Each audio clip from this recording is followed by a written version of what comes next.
गर्मियों की छुट्टियों में अपनी नानी के गांव आई थी। सीमा नानी के घर पहुंचने के बाद अपनी नानी के पैर छूती है और उनसे आशीर्वाद लेती है। तभी उसकी नानी उससे कहती है, इतनी बड़ी हो गई मेरी सीमा, चल जल्दी से हाथ मुंह धो ले, मैं तेरे लिए खाना लगा देती हूँ। भूख लगी होगी ना? हाँ नानी, भूख तो लग रही है मुझे, आपके हाथ के बने हुए पीले दाल और चावल खाने की।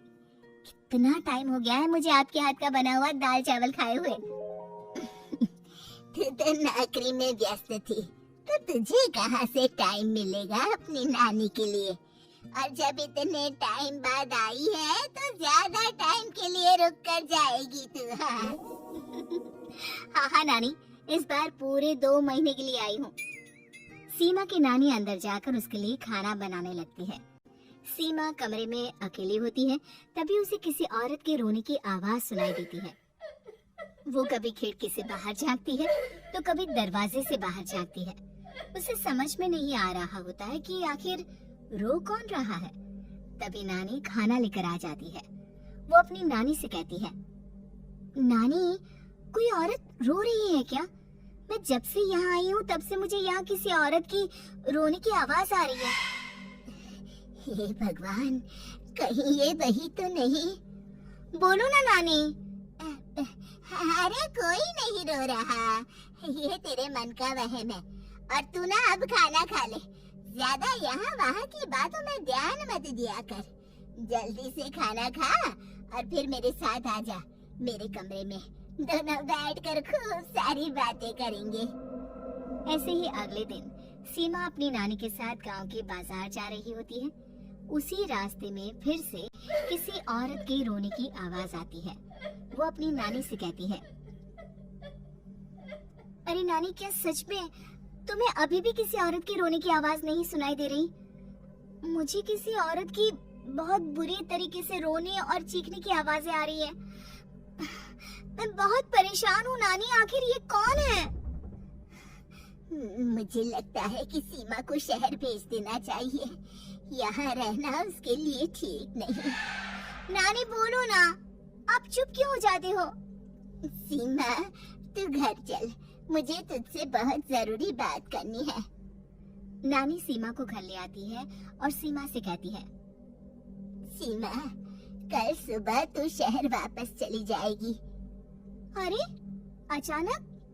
आखिर क्या बात है नानी, आप मुझे ऐसे जाने को क्यों कह रही हो? मैं बस जो कह रही हूँ उस पर ध्यान दे।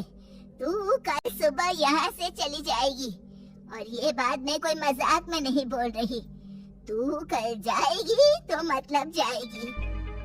अरे नानी, चली जाऊंगी मैं, ठीक है, पर आखिर बात क्या है ये तो बता दो। मम्मी से कोई बात हुई है या फिर मुझसे कोई गलती हुई है जो तुम मुझे अचानक से जाने के लिए बोल रही हो? देख सीमा, रात बहुत हो चुकी है और मुझे इस बारे में कोई बात नहीं करनी। चल, अब चल के मेरे साथ सो जा। सुबह की बस पकड़कर तुझे शहर भी तो जाना है।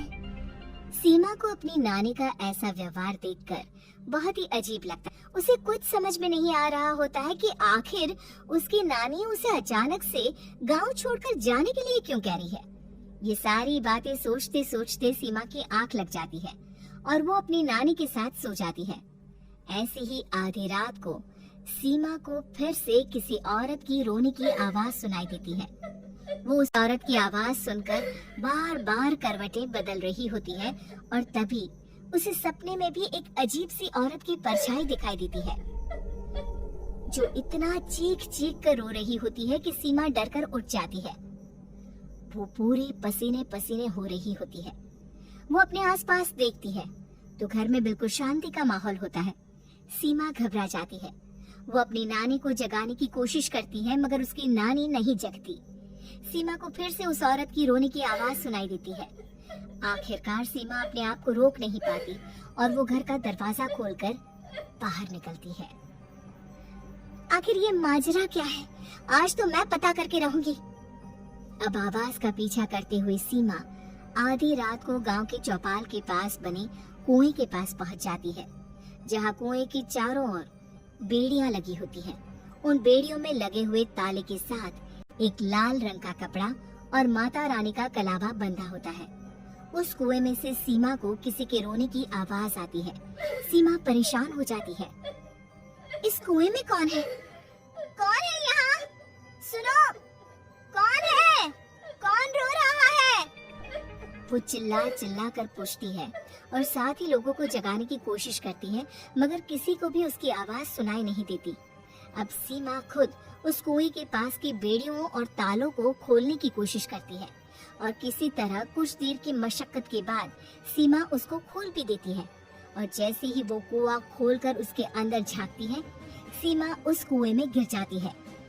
इतने में उसकी नानी की नींद भी खुल जाती है और सीमा को पास ना देखकर नानी परेशान हो जाती है। नानी घबराकर पूरे घर में उसे ढूंढने की कोशिश करती है, जिसके बाद उसकी नानी और सभी लोग उस खूनी कुएं के पास जाते हैं और सीमा की नानी कुएं के पास खड़ी होती है। सभी गांव वालों और सीमा की नानी को सीमा के चिल्लाने की आवाज आती है, बचाओ! कोई मुझे बचाओ! मेरी बच्ची, हम आ गए, हम तुझे बचा लेंगे। नानी, मुझे यहाँ बहुत डर लग रहा है। यहाँ इंसान की कटी हुई मुंडिया, हाथ, पैर और कंकाल है और खून भी है। नानी, मुझे डर लग रहा है। आप सब मेरी मदद कीजिए, नहीं तो ये खूनी कुआं मेरी बच्ची को भी खा जाएगा।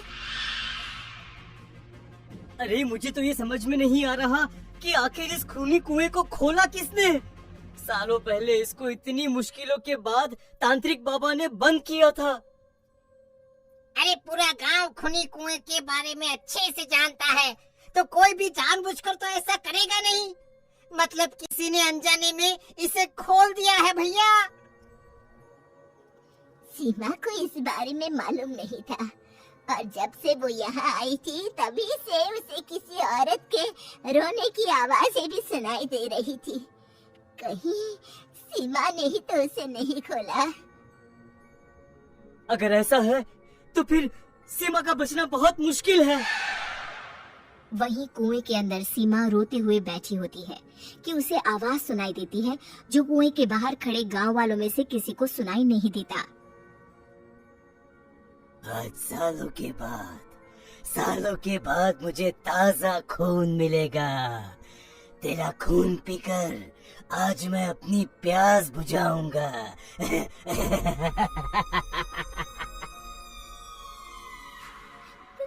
कौन है?